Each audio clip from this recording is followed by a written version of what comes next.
For thousands of years, the people of China called their land Zhongguo, which means Middle Kingdom. This name was not just a word. It showed how China saw itself in the world. China was surrounded by vast deserts and tall mountains. These natural barriers made China somewhat separate from other places. Because of this, Chinese civilization grew in its own special way. People in China believed their culture was unique and that their land was the center of human civilization. This important idea began during the Zhou dynasty, a very long time ago, more than 3,000 years in the past. The land of the Middle Kingdom greatly shaped its identity. Two very important rivers created the foundations of Chinese life. The first is the Yellow River, found in the north. This river was where the earliest Chinese settlements began. It brought fertile soil to farm, but it was also known for its dangerous floods. These floods could cause great destruction and sadness, so people sometimes called it China's sorrow. However, it also gave life to millions. The second great river is the Yangtze River, located in the south.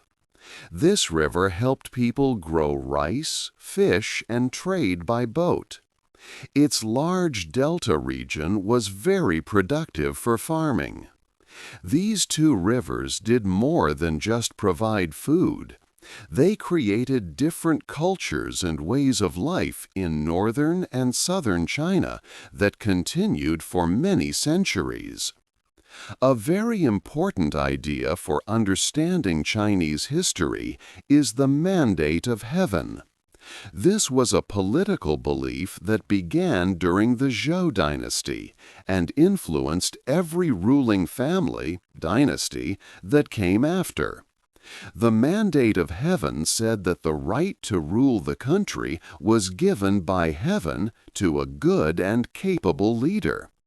However, if a ruler governed badly or was unfair, heaven could take away this right. This idea did not mean that one family would rule forever.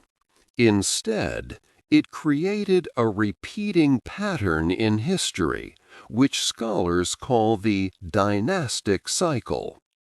This cycle often started with a new dynasty that brought peace, wealth, and good moral order to the country. But as time passed, the rulers and their court might become corrupt. Officials might become greedy. The ruler's goodness would fade. Then problems would appear, like big floods, not enough food, or people rebelling. These events were seen as signs that heaven was unhappy and had removed its mandate from the current ruler. After this, a new group would rise up, claiming they had received heaven's approval to rule. This would start a new dynasty, and the cycle would begin all over again. This strong idea helped explain changes in power and shaped how Chinese people thought about their leaders and their own history for nearly 2,000 years. 2. Early times. The first clear Chinese civilization began a long time ago. This was the Shang dynasty, which started around 1,600 years before the Common Era. It grew along the Yellow River. Kings ruled this land. They talked to the gods using special objects called oracle bones. These were usually flat parts of ox bones or turtle shells.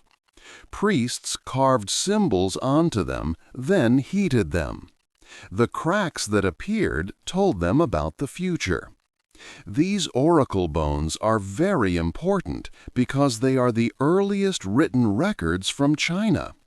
They show us that the Shang kingdom was well organized, and the king was very close to the spiritual world.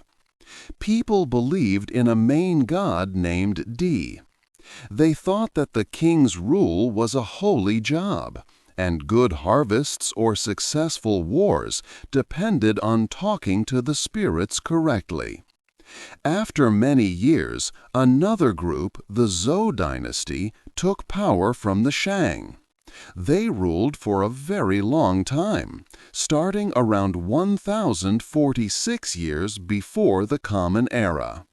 The Zhou said that heaven gave them the right to rule, a concept they introduced. But the Zhou's biggest impact was not just their long rule. It was a new way of thinking that changed China forever. As the Zhou dynasty grew weaker around the 6th century before the Common Era, China became a place of much trouble. The country broke into many small states, and these states fought each other often. This difficult time is known as the Warring States period, lasting from about 475 to 221 years before the Common Era. During these chaotic years, people began to think deeply. Many thinkers and philosophers appeared. They asked big questions about how society should work, what is right and wrong, and what it means to be human. From these discussions, three main ideas or schools of thought became very important. These were Confucianism, Taoism, and legalism. Each offered different answers to the problems of the time. These ideas shaped China's government and culture for thousands of years. The first idea was Confucianism. It was started by a wise man named Fuzi, also known as Confucius. He taught that people are good by nature. He believed that society would be peaceful if everyone had proper relationships and acted with kindness. A key part of Confucianism was filial piety. This means showing great respect to parents and ancestors. Confucius said this was the base for all good actions. If a ruler was kind and good, his people would also be good. Confucianism was a hopeful way of thinking about people and change. The second idea was Taoism. Its main ideas came from texts like the Tao Te Ching, which people say was written by Lao Tzu, and the writings of Zhuangzi. Taoism was different from Confucianism. It did not focus on rules for society. Instead, it told people to follow the natural flow of the universe, called the Tao, or the Way. Taoist thinkers believed that trying to control everything too much caused problems. They thought that too much government was bad. True wisdom was found by understanding nature and going with its flow. They talked about Wu Wei, which means non-action or effortless action. This meant acting naturally, without forcing things. Taoism valued things that were natural and simple, not things that were heavily changed or controlled. The third main idea was legalism. Legalism had a different view of people. It said that humans are mostly selfish and will only do things for rewards or to avoid punishment. Shang Yang started these ideas, and Han Fei later developed them more fully. Legalism believed that a strong country needed clear and strict laws that everyone had to follow. The ruler should be powerful and keep his plans secret. People in the government should be chosen for their skills, not for being good or kind. Legalists thought that morality was not as useful as strong laws. They believed a strong country would last through strict rules, clear ways of doing things, and fear of punishment. This way of thinking, though it seemed harsh, was very good at making the government strong. These three philosophies did not just fight against each other. Over time, different parts of them were used together by later Chinese rulers. They created a special way of thinking in China. This included balancing moral leadership with strict laws, living in harmony with nature while also improving society, and finding a balance between individual goodness and systematic rules. The fact that these different ideas all started around the same time and continued to be important for centuries shows a unique way of thinking in China. People were open to different views and often used them together. 3. The First Big Empire.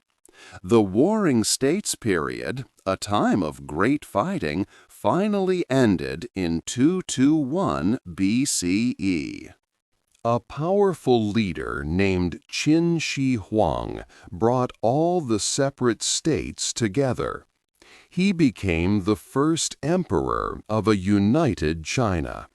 This new empire was called the Qin Dynasty. Qin Shi Huang believed in legalist ideas. This meant he wanted a very strong government with clear, strict laws for everyone. To unite the land, he made many important changes. He made all weights, measures, and money the same across the empire. This helped people trade easily. He also made the written Chinese language the same, which helped everyone communicate better. Qin Shi Huang ordered the building of many roads. These roads connected different parts of his big empire. This made it easier for his government to rule and for goods to travel. He also linked together older walls that had been built by different states. These joined walls became the start of what we now call the Great Wall of China. It was a huge building project meant to protect the northern border. Qin Shi Huang had another famous project, the Terracotta Army. He wanted an army to protect him in the afterlife. So he ordered thousands of life-sized pottery soldiers, horses, and chariots to be made and buried with him. These amazing clay figures were discovered by chance by a farmer in 1974. Each soldier has a unique face and armor. The Terracotta Army shows how skilled the Qin people were at making things and how much power the emperor had. This massive project used over 700,000 workers and a lot of resources. But the Qin dynasty was very harsh with its legalist rules. People became unhappy. The dynasty did not last long. It ended just 15 years after Qin Shi Huang's death. After the Qin dynasty fell, a new dynasty called the Han dynasty began. This was around 202 BCE. The Han dynasty lasted for over 400 years, until 220 CE. It was much more successful and influential than the Qin. The Han emperors learned from the Qin's mistakes. They kept the strong, organized government that Qin Shi Huang had created, but they also used Confucian philosophy. This meant they tried to rule with virtue and set a good example for their people, instead of just with harsh laws. This blend of strong government and moral leadership became the main way Chinese emperors would rule for many centuries. During the Han Dynasty, a very important trade network was started. It was called the Silk Road. This road was not one path, but many routes that went from China through Central Asia all the way to the Mediterranean Sea. Along these routes, many things were traded. From China, silk, pottery, and paper traveled west. From the west, China received goods like glass, precious stones, and other items. The Silk Road was not just for goods. It also helped ideas, technologies, and religions move between the East and the West.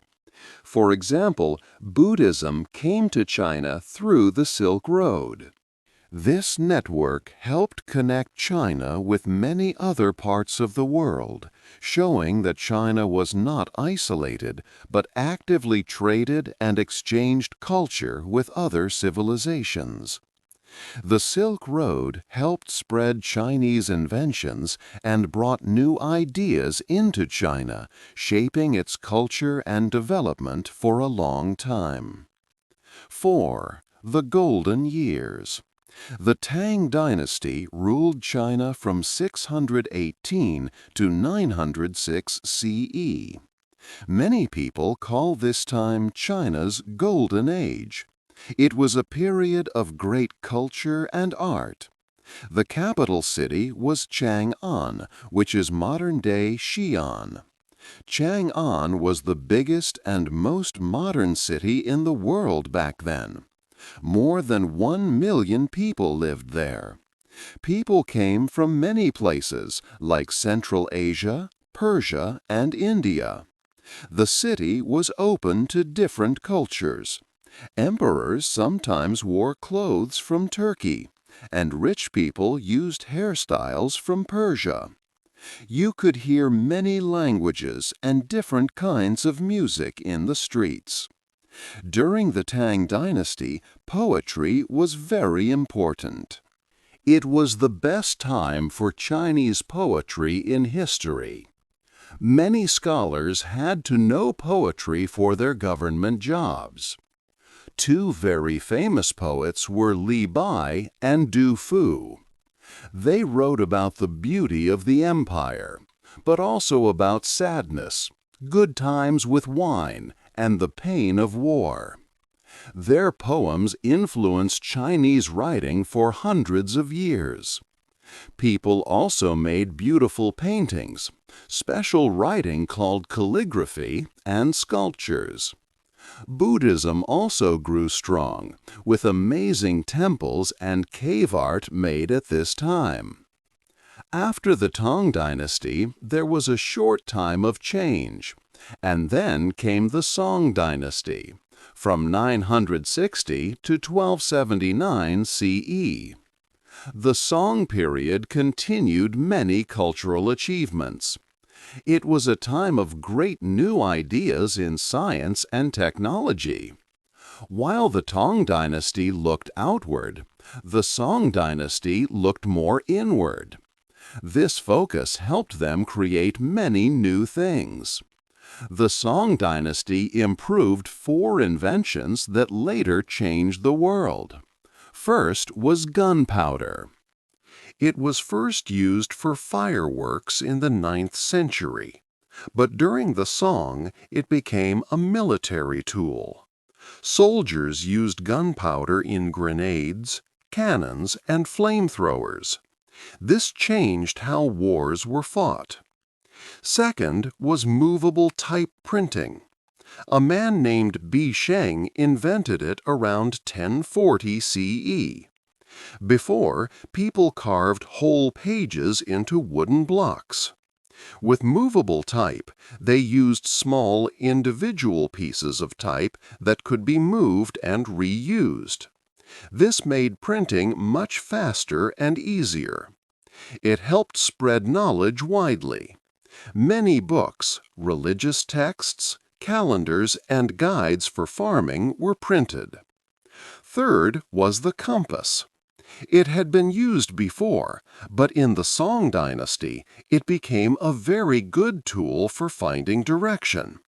Sailors used it to travel far across the oceans. Fourth was paper. Paper was invented much earlier in China. But during the Song dynasty, people made many different kinds of paper for different uses. The Song dynasty also made progress in studying stars, mathematics, and medicine. They also had a very good system for choosing government workers based on their skills, not their family name. These inventions from the Song dynasty were very important. When people in Europe learned about them centuries later, they changed Europe a lot. The compass made long sea trips possible. Paper and printing helped people share information and learn faster. Gunpowder changed how armies fought. For the Song people, these were simply signs of a great civilization. 5. Invaders from the north. The Song dynasty, known for its amazing inventions, finally fell in the year 1279. It was not internal problems that caused its end, but a strong foreign army. Invaders from the north, the Mongols, led by their powerful leader Kublai Khan, conquered all of China. This was the first time in history that a foreign people ruled the entire country. The Mongols started a new time, called the Yuan dynasty, which lasted from 1271 to 1368. Even though they were foreigners, the Mongol rulers learned from Chinese ways. They used Chinese government methods and slowly took on Chinese culture. After less than 100 years, the Chinese people fought back. Han Chinese rebels rose against the Mongol rule. They wanted to bring back Chinese leaders and traditions. These rebels were successful, and they started the Ming dynasty in the year 1368. This new dynasty tried to return to older Chinese cultural ways. In the early Ming period, China showed its power on the sea. Between 1405 and 1433, Admiral Zheng He led 7 very big sea journeys. The Yongle Emperor sent him. His huge fleets of ships sailed across the Indian Ocean. They visited places like Southeast Asia, India, Persia, the Red Sea, and the coast of East Africa. These ships were much bigger than European ships of that time.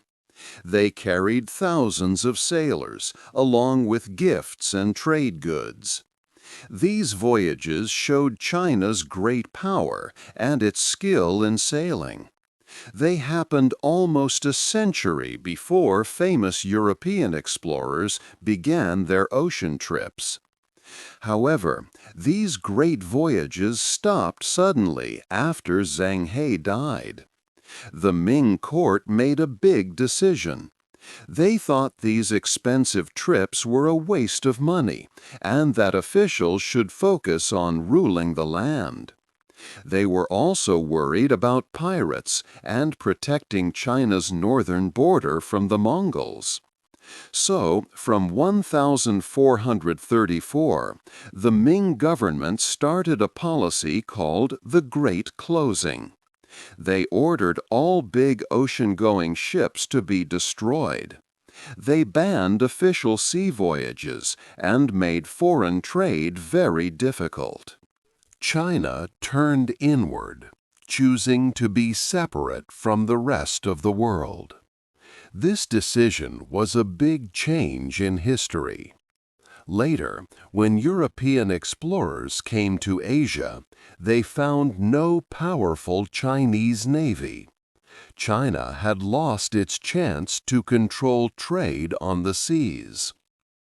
As the Ming dynasty weakened, another group from the north, the Manchus, conquered China. This happened in 1644. They established the last imperial dynasty, the Qing dynasty, which ruled until 1912. At first, the Qing emperors were very strong and good leaders. Emperors Kangxi and Yongzhen led a time of peace, economic growth, and rich culture. They made the empire bigger, adding places like Taiwan and Tibet. They also worked on big cultural projects, like creating important dictionaries and poetry collections. However, later Qing emperors were not as strong. China continued its policy of staying mostly isolated from other countries. They believed in China's own greatness and did not think they needed foreign trade or new ideas. This way of thinking would soon cause big problems for China. 6. A difficult century. The Qing dynasty, which was the last dynasty, became very weak in the 1800s. This was a time of great trouble for China. It started what many Chinese people call the century of humiliation. This period lasted from about 1840 to 1945. The first big problem came from British traders. They illegally brought a drug called opium into China. Many Chinese people became sick and addicted to this drug. It also caused a lot of silver money to leave China. The Qing government tried to stop this. In 1839, they destroyed many warehouses full of opium. This made Britain very angry. Britain then sent its powerful navy to China. This led to the First Opium War, which lasted from 1839 to 1842. China's old army was not strong enough to fight against the modern British ships and weapons. China lost the war. After the war, China had to sign a bad agreement called the Treaty of Nanjing in 1842. This treaty made China give Hong Kong Island to Britain forever. It also made China open 5 important ports for foreign trade and pay a lot of money to Britain. These were unequal treaties because they were not fair to China and made China lose some control over its own land. Later, there was a second Opium War from 1856 to 1860. This time, both Britain and France fought against China. Foreign armies even burned the beautiful summer palace in Beijing, the capital city. China had to open even more ports and give more land. These wars showed how weak the Qing dynasty had become and made many Chinese people feel ashamed and angry. They realized that their old ways were not working anymore. The Qing dynasty could not change fast enough to become strong again. After more than 2,000 years of emperors ruling China, this long history finally ended in 1911. A big change, called the Xinhai Revolution, overthrew the Qing dynasty. A new government, the Republic of China, was started. The leader of this revolution was Sun Yat-sen. He hoped for a modern and strong China. He had three main ideas: for China to be a united country, for people to have rights, and for everyone to have a good life. However, after the revolution, a powerful general named Yuan Shikai took control. He became like a dictator and even tried to make himself emperor. When Yuan Shikai died in 1916, China's central government became very weak.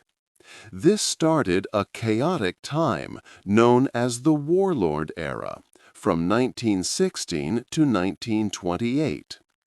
During these years, different military leaders, called warlords, controlled various parts of China. They often fought each other, bringing much suffering to ordinary Chinese people. There was war, crime, and economic hardship across the country. While China was weak and divided, a nearby country, Japan, had become very strong and modern. Japan began to invade Chinese land. The Second Sino-Japanese War started in 1937 after an event called the Marco Polo Bridge Incident. Japanese forces, with their modern weapons, quickly took control of many cities in eastern China. The Chinese government had to move its capital city to Chongqing to escape. During this war, Japanese soldiers did terrible things to Chinese people. For example, in 1937, during the Nanjing Massacre, Japanese troops killed tens of thousands of Chinese soldiers and many innocent people. This was a very dark period. The war with Japan lasted until 1945, when the Second World War ended and Japan finally left China. But China was left very damaged. Its economy was broken and its people were tired. The country was still divided, setting the stage for more conflicts. 7. A new China. After the Japanese left China and the Qing dynasty ended, two main groups fought for power. One was the nationalists, led by Chiang Kai-shek. The other was the Chinese Communist Party, led by Mao Zedong. This fight was called the Chinese Civil War. It lasted from 1945 to 1949. The Communists had strong support from farmers and used good plans for fighting. The nationalist government, however, was weak and had many problems. In the end, the Communist forces won the war. The nationalists had to leave mainland China and went to the island of Taiwan. On October 1, 1949, Mao Zedong announced the creation of the People's Republic of China. This was a new beginning for the country, bringing unity after many years of trouble. However, the first years under Mao Zedong's leadership proved very difficult and brought great suffering to millions of Chinese people. In 1958, Mao launched a grand plan called the Great Leap Forward. His goal was to rapidly change China from a farming country into a modern industrial society. To do this, he forced farmers to work together in large groups called communes. The government also pushed for very high production of steel in small local furnaces. But this ambitious campaign was a terrible disaster. It caused widespread administrative problems and a severe lack of food, leading to a massive famine. It is estimated that millions of Chinese citizens died from hunger during this period. Later, from 1966 to 1966, Mao Zedong started another big political movement known as the Cultural Revolution. He wanted to remove anything he saw as capitalist or traditional from Chinese society. He also aimed to strengthen his control over the Communist Party. This movement created even greater chaos and violence across the country. Young people, organized into groups called Red Guards, were encouraged to attack teachers, intellectuals, and anyone considered to have old ideas. They destroyed many valuable cultural artworks and historical sites. Many innocent people faced violence, public shame, or death. By the time Mao Zedong passed away in 1976, China was exhausted, divided, and much poorer than before. The promises of the revolution felt broken for many. After Mao's death, a new leader, Deng Xiaoping, came to power. He was a practical man who had been in trouble during Mao's reign. In December 1978, Deng started new ideas for China's economy. This was called the Reform and Opening Up policy. Deng believed that getting good results was more important than following old rules. He famously said, "I don't care if the cat is black or white as long as it catches mice."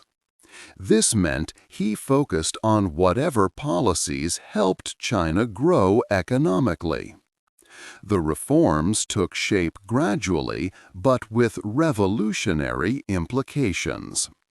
Deng abolished the agricultural communes that had characterized Maoist China, replacing them with the household responsibility system. This system gave families incentives to produce more grain for sale. This simple change helped farming greatly and increased food production almost overnight. At the same time, Deng created special economic zones, SEZs, in coastal regions. Shenzhen was one of these important zones. In these areas, foreign companies were encouraged to invest through special tax rules and easier regulations. These zones became places to try out new market ideas. They attracted money and technology from places like Hong Kong and Taiwan. Deng Xiaoping even made a special trip to southern China in 1992 to show that he was still committed to these economic changes, even if some people in the Communist Party did not agree. This trip helped reassure investors and kept the reform process moving forward. The results were transformative. Foreign money flowed into coastal areas, bringing advanced technology and business skills. Many Chinese workers moved from rural areas to cities, finding jobs in factories. These factories produced goods for export. Special economic zones grew into big, modern cities. Shenzhen, for example, changed from a small fishing village to a city of millions in decades. China's manufacturing grew fast, and it became the factory of the world. In 2001, China joined the World Trade Organization, connecting it deeply to global trade. This made China a major part of the world economy. 8. China today. China today is a country of immense change and global importance. In just 4 decades, it has experienced a remarkable transformation, moving from a largely poor farming society to a leading economic power.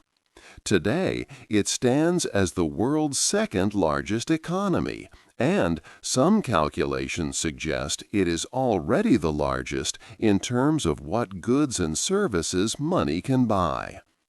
This rapid rise has seen China become the world's largest trading nation, actively buying and selling goods with countries across the globe. It is often called the factory of the world because so many products, from electronics to clothes, are made within its borders and then shipped everywhere. This started becoming more visible when China opened its economy and later joined the World Trade Organization in 2001. This step helped China become a central part of global trade and manufacturing, connecting its factories to supply chains all over. Huge investments poured in, and Chinese companies themselves grew very large, becoming major players on the international stage. The nation now leads in many modern technologies, like artificial intelligence, advanced internet systems, 5G, electric vehicles, and clean energy. Cities like Shenzhen, once small fishing villages, have grown into vast modern centers with millions of people, showing this fast progress. Even with all this modern progress and new technology, China keeps many deep-rooted traditions. Old ways of thinking and behavior are still very important in daily life. For example, the strong value placed on family and showing deep respect to parents and older relatives, known as filial piety, remains a key part of Chinese culture. Concepts like face, mianzi, which means maintaining one's good reputation and honor, and guanxi, which refers to important personal relationships and networks, still guide how people interact in business, diplomacy, and everyday situations. This mix of ancient wisdom and modern ideas is special to China. Traditional Chinese medicine is still widely used and respected. Ancient philosophical texts continue to be studied, offering guidance alongside new theories and ideas. Even city planning or building designs can sometimes show influences from old beliefs. This unique blend creates a society that is both super advanced and deeply connected to its past. China's swift rise and its blend of old and new bring important questions for its future and for the rest of the world. Will China's development eventually lead it to be more like Western countries? Or will it continue to forge its own distinct path, drawing from its unique historical and cultural traditions? The country faces various challenges as it continues to grow, but its long history of 5,000 years shows an amazing ability to adapt, survive, and renew itself after difficult times. After a period that Chinese people call the Century of Humiliation, China has returned to a central position in world affairs, much like it was for most of its history. The future of China will greatly impact everyone on Earth. How do you think China's deep traditions will guide it as it navigates the challenges of the 21st century? Hey there! Just a second before you go. If you learned something new today, please give this video a like, write your thoughts in the comments, and subscribe to the channel. It only takes a second, and it really, really helps to create even better English videos for you. Your support means the world. Thank you.